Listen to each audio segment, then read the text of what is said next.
திராவிட முன்னேற்ற கழகத்தின் வேட்பாளர் MS கருணாநிதியை ஆதரித்து மார்க்சிஸ்ட் கம்யூனிஸ்ட் கட்சியின் சார்பில் கடந்த 6ஆம் தேதி முதல் பட்டிபட்டி எங்கும் கலைக்குழுவோடு பாடல் குழுவோடு வாக்காளர் சந்தித்து வாக்குகளை சேகரித்து வந்து கொண்டிருக்கிற தகைசால் தமிழர் சங்கரையா கலைக்குழுவை சார்ந்த கலைஞர்கள் இந்த நிகழ்ச்சியை மிக சிறப்பாக ஏற்பாடு மார்க்சிஸ்ட் கம்யூனிஸ்ட் கட்சியுடைய போரூர் பகுதி தலைவர்கள் இங்கே வருகின்ற மார்க்சிஸ்ட் கம்யூனிஸ்ட் கட்சி தோழர்களை கேட்டுக் கொண்டிருக்கிற வாக்காளர் பெருமக்களை அனைவருக்கும் 18வது நாடாளுமன்ற தேர்தலிலே நாம் எல்லோரும் வாக்களிக்க வேண்டிய சின்னம் உதயசூரியன் உதயசூரியன் உதயசூரியன் உதயசூரியனுக்காக வாக்களிப்பது என்பது ஒரு 5 ஆண்டு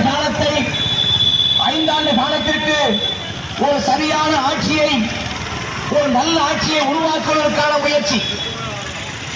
நீங்கள் 2004 மார்க்சிஸ்ட் கம்யூனிஸ்ட் கட்சி, இந்திய கம்யூனிஸ்ட் கட்சி, இடதுசாரி கட்சிகளோட ஆதரவுகளோடு 2004 மன்மோகன் சிங் முதல் ஆட்சியில் மிகப்பெரிய நன்மைகளை இந்தியாவிலே அதற்காக போராடி பெற்றுக் கொடுத்த மார்க்சிஸ்ட் கட்சி உங்களை அன்போடு கேட்டுக்கொள்கிறோம்.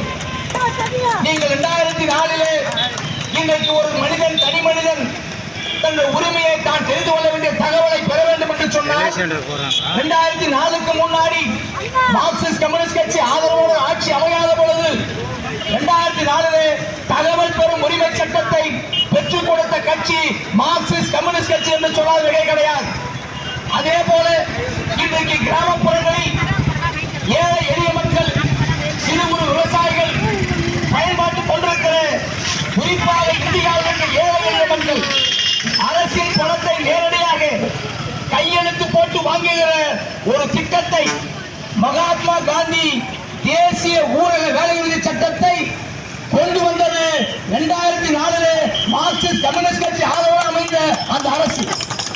இந்த 2024 20 ஆண்டுகளுக்கு பின்னாடி ஒரு அரசாங்கத்தை உருவாக்க வேண்டிய பொறுப்பு மார்க்சிஸ்ட் கம்யூனிஸ்ட் கட்சிக்கு இருக்கிறது.